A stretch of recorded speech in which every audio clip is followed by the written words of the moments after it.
그리고 이제 요즘에는 정말 남자분들도 비키니 제모 많이 하시거든요. 근데 되게 현실적인 이유가 있어요. 왜냐하면 일반적으로 다른 부분보다는 좀 더 여러 회차가 필요하고 효과가 아무리 좋아도 부작용이 생기면 안 되니까 저희 경우에도 이제 부작용 생기지 않도록 쿨링에 신경을 되게 많이 쓰는 편이에요. 그리고 이제 면도나 다른 왁싱도 마찬가지인데요. 색소 침착은 자극이 심하면 심할수록 많이 생기게 돼요. 안녕하세요. 베릴TV 정윤희 원장입니다. 오늘은 비키니 제모 그리고 브라질리언 제모에 대해서 말씀드리도록 하겠습니다. 진료 현장에 있다 보면 제모의 트렌드도 조금씩 바뀌어가는 것을 느끼게 되는데요. 과거에는 비키니 제모라고 해서 수영복을 입었을 때 삐져나오는 부분, 예를 들면 그쪽 위쪽으로 이렇게 자라나와서 배꼽까지 자라는 털이라든지, 아니면 수영복 바깥으로 막 이렇게 쑥하게 빠져나와서 허벅지까지 자라나는 이런 경우들만 제모를 많이 하셨던 것 같아요. 근데 요즘에는 위생상의 이유로 또 기타 다른 여러 가지 이유들로 예전보다는 비키니 제모를 많이 하시는 것 같고, 처음에 제모 시작했을 때는 그 주변 부분만 살짝 해달라는 분들 많았거든요. 근데 요즘에는 특정한 모양을 원하시기도 하고, 그리고 또 어떤 부분은 남겨달라고 하시는 분들도 계시고 하는 것 같고, 그리고 이제 요즘에는 정말 남자분들도 비키니 제모 많이 하시거든요. 근데 되게 현실적인 이유가 있어요. 왜냐하면 남자분들 같은 경우 털이 많이 나니까 항문 주변에도 이렇게 좀 털이 나는 경우들이 있어서, 그런 경우에는 아무래도 뒤처리가 깔끔하지가 않거든요. 그래서 그거 하고 나서 되게 좋았다 이러면서 이렇게 얘기하시는 분들도 계신 것 같아요. 그리고 이제 또 한 가지 이유는 위생이 있을 텐데요. 여자분들의 경우에는 한 달에 한 번씩 어떤 대자연의 기운을 받기 때문에 그 시기에 지렴이 심해지시는 분들은 생리기관하고 좀 관련 있는 경우들이 있거든요. 그래서 그런 경우에는 비키니 제모를 하시고 나면 확실히 외음부염이나 지렴 같은 게 좋아지는 경우들이 생기고, 또 뒤처리도 훨씬 깔끔해집니다. 그래서 많이 선호하시는 것 같고요. 그리고 이제 비키니 제모 왜 하시려고 해요 하고 여쭤보면 저 지렴이 심해서 받고 싶어요 이런 경우들이 있거든요.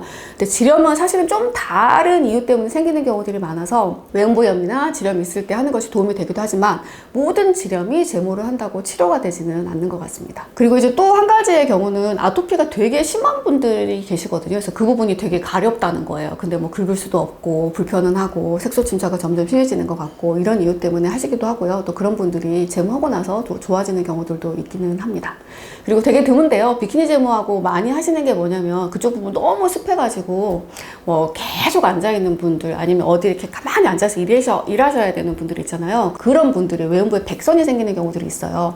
그런 경우에는 제모를 해주면서 그 주변 부분 보톡스 놔드리게 되면 확실히 뽀송해지거든요. 그래서 그런 경우들도 하시는 것 같고, 그리고 또 여자분들 요즘에 많이 하는 시술 중에서 비키니 제모하고 거의 세트라고 할 텐데요. 외음부가 아무래도 색깔이 진한 경우들이 있어요. 그래서 그런 경우에는 좀 자신감도 없어지고 기타 다른 이유들로 그쪽 부분에 토닝을 하기도 하거든요. 그러면 토닝하고 제모하고 동시에 받을 수도 있기 때문에 또 장점이 있다고 하겠습니다. 브라질리언 제모를 병원에서 받으러 오시는 분들도 있지만, 보통은 처음부터 병원에 오시는 것 같지는 않고요. 왁싱샵을 전전하다가 혹은 크림이나 면도기 써보다가 오시는 경우들이 많은 것 같아요. 그래서 그 각각의 차이점에 대해서 설명드리도록 하겠습니다. 일단 제일 쉽게 할 수 있는 방법은 면도예요. 근데 면도는 그냥 몇 분? 1분이면 하실 수가 있겠잖아요. 그런데 면도를 하고 나면은 그 순간은 이제 좀 깔끔한 느낌이 들기는 하지만, 털이 이렇게 자라나 있던 걸 바짝 자르게 되면 털의 단면이 좀 까칠해지거든요. 그러면서 그쪽 부분에 마찰 때문에 좀 자극이 생기는 경우가 있고, 또 가려워지기도 하고, 그리고 남자들 턱수염 면도 매일 해야 되는 것처럼, 그러니까 면도는 그 시기가 짧거든요. 그래서 이제 지속기간 짧다, 그런 점이 있을 수가 있고요. 왁싱하고 쪽지기로 뽑는 거는 결국에는 비슷한 치료인데요. 쪽지기 뽑는 거는 그냥 뽑는 거고, 그리고 왁싱은 왁스를 녹여서 그 부분에 잘 펴 바릅니다. 그런 다음에 우두두 이렇게 뜯어내는 거예요.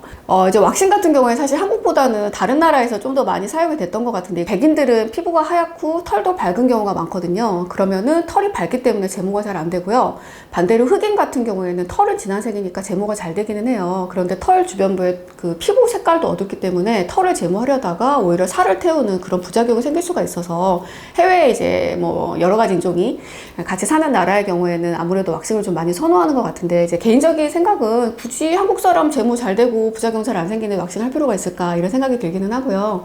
그리고 이제 왁싱도요, 여러 번 반복하다 보면 제모 자체가 모근에 손상을 주는 거잖아요. 그래서 왁싱 자체도 여러 번 반복하다 보면 모근에 손상이 생기기는 해요. 그런데 한 10번쯤 해야 털 밀도가 약간 줄어드는 정도 될까 말까 하는 거에 비하면 제모는 그에 비해서 이제 효과가 확실하다고 하겠습니다. 그리고 또 한 가지의 경우는 제모 크림이 있는데요. 제모 크림은 결국에 빠마약 성분하고 비슷한 거거든요. 그래서 빠마라고 하는 게 우리 머리카락에 있는 케라틴 단백질 구조에 변화를 주는 거예요. 그래서 결국에는 머리카락을 녹여서 털이 없어지도록 하는 원리인데요. 그러다 보니까 우리 빠마약을 머리에 발라도 가끔 머리가 따갑잖아요. 아무래도 자극감이 있게 됩니다. 그래서 많지는 않은데요. 가끔 제모 크림을 그 부위에 사용하고 나서 부어오르고 어떤 경우는 진물 나기도 하고 이제 그러다 보면 염증 후 과색소 침착 때문에 색깔이 좀 어두워지시는 경우들도 있거든요. 그래서 이제 제모 크림을 쓰지 말라 이건 아니고요. 꼭 써보시고 싶으시면 적은 부분에 먼저 시도를 해보시고 괜찮으면 넓은 부위로 시도를 하시고 그리고 사용을 하는 도중에 너무 뜨겁거나 아프고 붓는 느낌이 들었다 그때는 바로 물로 씻어내는 걸 추천드리겠습니다. 그리고 이제 면도나 다른 왁싱도 마찬가지인데요. 우리가 아까 색소 침착에 대해서 설명을 드렸잖아요. 색소 침착은 자극이 심하면 심할수록 많이 생기게 돼요. 그래서 면도기나 왁싱을 하고 나서 모낭 주변에 이렇게 까맣게 이런 식으로 색소 침착 생기는 부분들이 있거든요. 그래서 그 부분도 참고하시면 좋을 것 같고요. 그럼 오늘은 비키니 제모 그리고 브라질리언 제모에 관한 내용이니까 제모 레이저에 대해서 설명을 드리도록 하겠습니다. 제모 레이저는 우리 모근에 있는 멜라닌 세포, 그러니까 멜라닌 색소에 반응한다고 생각하면 되는데요. 이 모든 까만 거에 반응하는 게 아니고 우리 털이 생장기일 때만 반응을 하게 됩니다. 그래서 제모가 모든 털이 다 생장기고 모든 털이 다 퇴행기라면 머리가 한꺼번에 다 빠지고 한꺼번에 다 나겠잖아요. 그렇지가 않거든요. 그래서 생장기에 접어드는 털을 그때 여러 차례 걸쳐서 제모를 해주게 됩니다. 그런데 이제 비키니 부분은 다른 부분하고 약간 차이가 있는데요. 다른 부분하고 다르게 좀 더 연약한 편이고 그리고 색깔이 좀 더 어둡습니다. 그리고 아무래도 마찰이 심하게 돼요. 그래서 우리가 겨드랑이나 남자들 턱수염 제거하는 것처럼 세게 하다가는 화상의 부작용이 좀 더 심해질 수가 있습니다. 그래서 저희가 아무래도 다른 부분 겨드랑이보다는 좀 더 여러 회차 필요한 것 같고요. 통상적으로는 털의 밀도나 두께나 뭐 정도나 그리고 똑같이 제모를 했더라도 재생되는 정도가 개인차가 좀 있거든요. 그래서 뭐 정확하게 말씀드리기는 어렵지만 일반적으로 다른 부분보다는 좀 더 여러 회차가 필요하고 그리고 대략은 한 5회 이상은 필요하신 거는 같기는 해요. 그러다 보니까 제모를 한 번에 끝나지 않고 여러 회차를 해야 되게 되는데요. 다음 회차는 언제 하는 게 좋은가 하면 그건 개인차가 있기는 하거든요. 그런데 일반적으로는요. 한 달은 조금 짧고요. 두 달은 좀 긴 것 같긴 합니다. 그래서 저희 같은 경우 1회차 하고 나서 털 상태를 보고 나서 제가 언제쯤 오시라고 말씀드리는 편이기는 하고요. 그리고 이제 왁싱을 하셨던 분들은 모근이 남아있지가 않거든요. 면도를 한 직후에는 제모를 하는 것이 가능하거든요. 왜냐하면 모근이 남아있으니까. 그런데 이제 왁싱을 하고 난 다음에는 그러니까 우리가 레이저를 쏴줄 수 있는 크로모포가 없어요. 모근이 없으니까. 그런 경우에는 좀 털이 자라도록 한 다음에 시술을 받는 것이 좋겠습니다.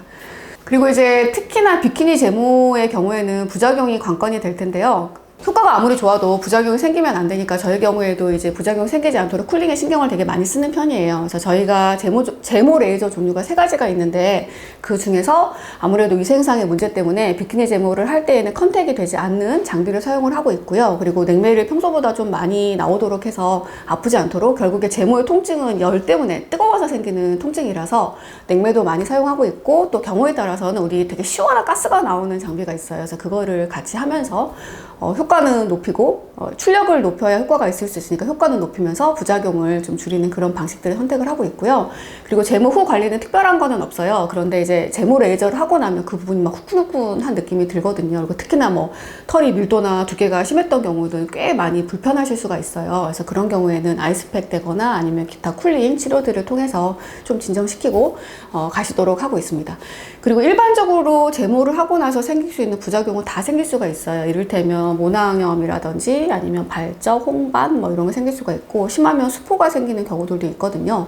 그래서 이제 뭔가 좀 불편한 게 생기셨다 그런 경우에는 확인해 보시고 시술 받는 병원으로 연락 주시면 되겠습니다. 오늘은 비키니 제모, 브라질리언 제모에 대해서 설명을 드렸습니다. 어떻게 하면 좋은지, 누가 받으면 좋은지, 어떤 개까지 가능한지, 몇 번 받는지 뭐 이런 거에 대해서 설명을 드렸고요. 긴 영상 봐주셔서 감사합니다.